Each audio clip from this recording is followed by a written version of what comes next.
Change the world, start off by making your bed. If you make your bed every morning, you will have accomplished the first task of the day. It will give you a small sense of pride, and it will encourage you to do another task, and another, and another. And by the end of the day, that one task completed will have turned into many tasks completed. Making your bed will also reinforce the fact that the little things in life matter. If you can't do the little things right, you'll never be able to do the big things right. And if by chance you have a miserable day, you will come home to a bed that is made, that you made. And a made bed gives you encouragement that tomorrow will be better. To pass SEAL training, there are a series of long swims that must be completed. One is the night swim. Before the swim, the instructors joyfully brief the students on all the species of sharks that inhabit the waters off San Clemente.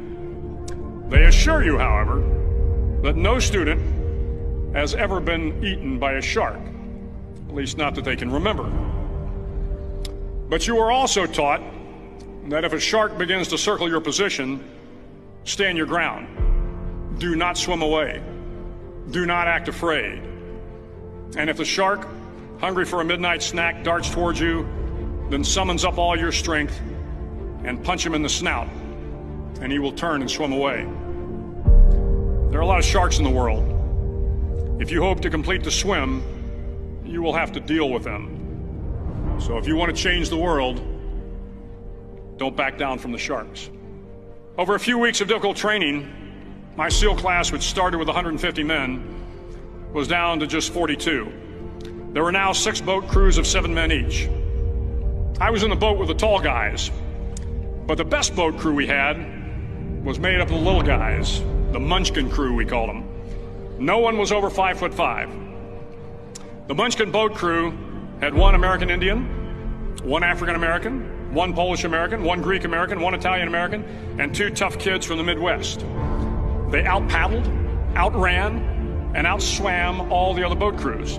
The big men in the other boat crews would always make good-natured fun of the tiny little flippers the Munchkins put on their tiny little feet prior to every swim. But somehow these little guys from every corner of the nation and the world always had the last laugh, swimming faster than everyone and reaching the shore long before the rest of us. SEAL training was a great equalizer.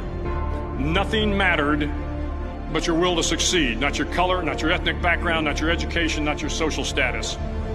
If you want to change the world, measure a person by the size of their heart, not by the size of their flippers. The 9th week of training is referred to as Hell Week.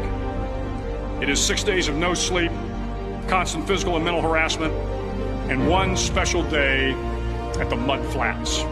The Mud Flats are an area between San Diego and Tijuana where the water runs off and creates the Tijuana Sloughs, a swampy patch of terrain where the mud will engulf you. It is on Wednesday of Hell Week that you paddle down to the Mud Flats and spend the next 15 hours trying to survive the freezing cold, the howling wind, and the incessant pressure to quit from the instructors. As the sun began to set that Wednesday evening, my training class, having committed some egregious infraction of the rules, was ordered into the mud. The mud consumed each man till there was nothing visible but our heads. The instructors told us we could leave the mud if only 5 men would quit. Only 5 men, just 5 men, and we could get out of the oppressive cold. Looking around the mud flat, it was apparent that some students were about to give up. It was still over 8 hours till the sun came up. 8 more hours of bone-chilling cold. The chattering teeth and the shivering moans of the trainees were so loud, it was hard to hear anything. And then one voice began to echo through the night. One voice raised in song.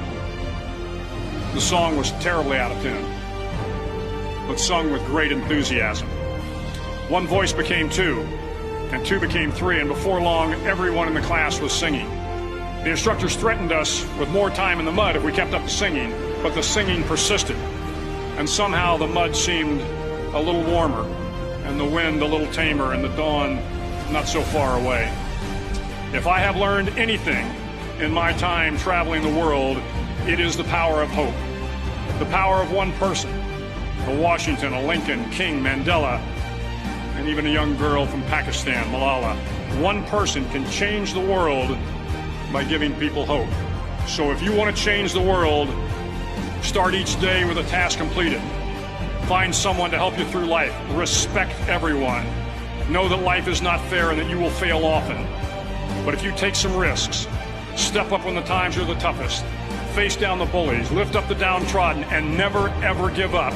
If you do these things, the next generation and the generations that follow will live in a world far better than the one we have today.